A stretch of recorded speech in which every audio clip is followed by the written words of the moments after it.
The sun may be shining on these London Games right now, but be warned, darker forces could also be at work. Earlier this year, Jacques Rogge, the top man at the International Olympic Committee, said that match fixing and illegal gambling, along with doping, are the biggest threats to the Games' integrity. The current hosts may consider themselves grand upholders of fair play, but when London first staged the Games in 1908, such was the flagrantly biased nature of the refereeing, it resulted in wholesale rule changes at all future Olympics. The 400 metres famously won by Britain's Wyndham Halswell in a final where he was the only runner. All the other competitors boycotted the race in a protest against the officials. Cheating has since become a lot more sophisticated. Former Interpol boss Chris Eaton advises sports bodies on how they can combat corruption. He says it would be naive not to think these games could be targeted by match fixers.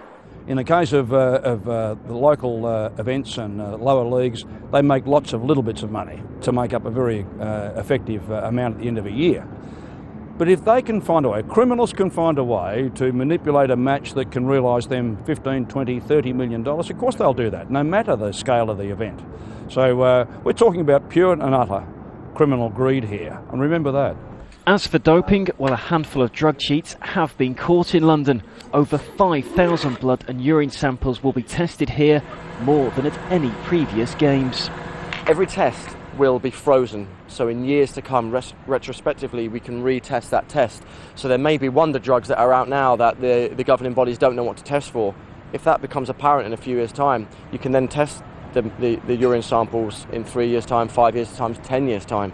So that's a real deterrent. Anyone who thinks they can get away with it, they won't. It's only a matter of time, they will be caught. The Olympic ideal is to showcase the best of the best competing fairly.